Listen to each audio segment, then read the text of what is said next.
Hey guys, I was gonna speak about another movie I was gonna go and see.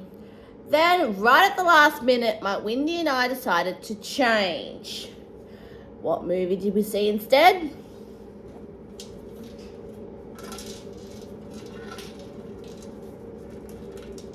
We went and saw Flash in the. Oh, we also picked up a pin as well. Now, this particular movie has had a bit of a rocky production history, mainly because of what's happening with DC at the moment, and also in the personal life of its lead actor, Ezra Miller, with everything that has come to light about what he is really like.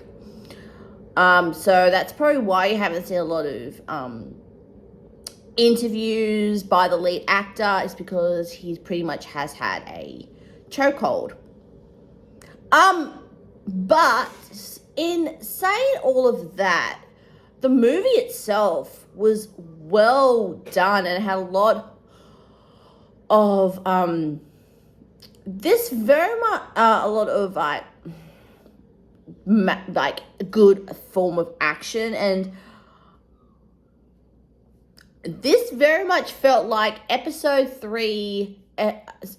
1 of season 3 of The Flash on the TV version of The Flash, which has also tackled this very similar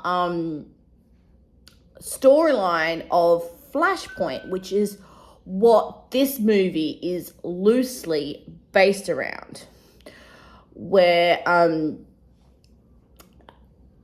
I try not to go into spoiler territory, but since this is I've already mentioned that the Flash, the TV series, has already done this, I can pretty much say the main sort of struggle always with Barry Allen's life is that he could never really go and save his mother. And that's the main sort of conflict that is weaved into the early episodes of The Flash and what we see so far before this in the DCEU, with Ezra's version of Barry Allen and him trying to save his dad from being in jail, and everything like that. Now, the way they tackled Flashpoint was very different to how the Arrowverse dealt with Flashpoint. So they are two very unique projects dealing with the same sort of storyline. And I think the way they sort of handled it was so well done, and having Michael sort of come back as a older, grislier Batman, I thought was a genius move. That this the main Flashpoint that we see is done within his sort of timeline. So it was really nice to see that sort of come back. It was and the way he sort of handled being Batman, but much older, and realizing that Gotham didn't really need you, didn't really need him. I thought was so well handled, and sort of having Barry's come and ask for help sort of reawakened the bat within him. I thought it was tackled really, really nicely, and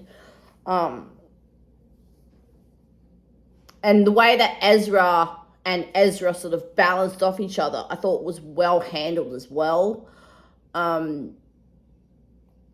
which we didn't really see a lot. We only saw maybe like that sort of come in maybe once in the Arrowverse, where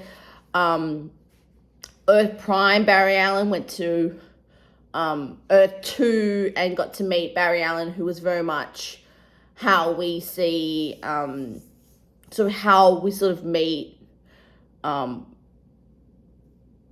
new timeline Barry in this movie. So it was really nice to see that contrast of the two men, and our Barry Allen sort of losing his ability and sort of has to really teach alternate Barry how to use his powers. I thought that was really, really nicely handled. DC, I think the way they can go forward with this particular Flashpoint, with this particular movie, if James wants to, he could really launch this particular he could launch his version of the DCEU off this movie, and this movie, and not really lose anything. And I think I think he could really do that well. And I think the way they sort of handled that sort of Flashpoint, that sort of like Flashpoint sequence was so uniquely done that, and sort of, I thought was brilliantly handled, and I thought, wow, absolutely great. That, which was slightly different to how Crisis on Infinite Earth sort of did their multiversal one as well. I thought was nicely handled. I'm going to go into a little bit of spoiler territory. We get to meet Christopher Reeve's Superman and his Supergirl. We actually get to randomly see what could have happened if Tim Burton got his way and had his Superman with Christopher Reeve,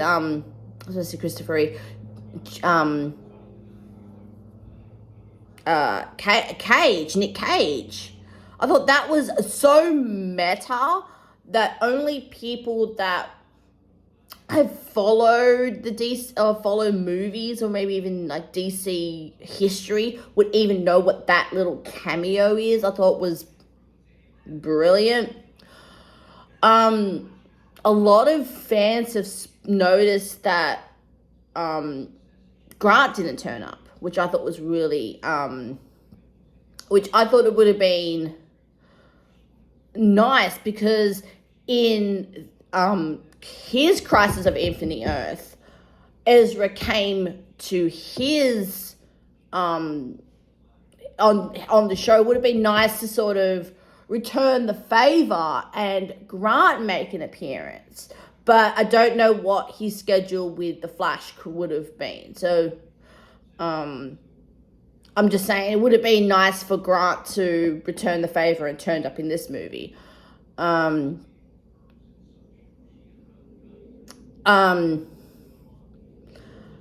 I'm not going to spoil the big surprise of this movie.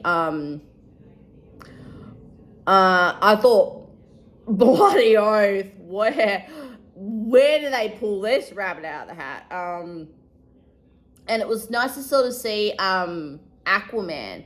Now, we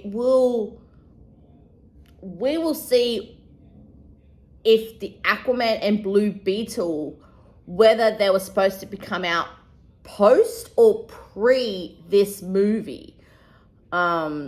especially the Aquaman 2, which is coming out fairly soon, whether it was supposed to be pre or post this particular movie, because I think the way we see Arthur in this movie is very different to the way we met him in the first movie. So we will see which version. I will probably know because I own Aquaman. So have you sat through The Flash, and will you be sitting through Flash? Do you think that James would keep Ezra on as the Flash while they think about rebooting the DCEU? And do you really think that the DCEU is in capable hands with James Gunn, and I'm not sure the other guy that is co-head of the DCEU? So I will be going to see that other movie probably Sunday. So, and I shall see you very soon. Ciao.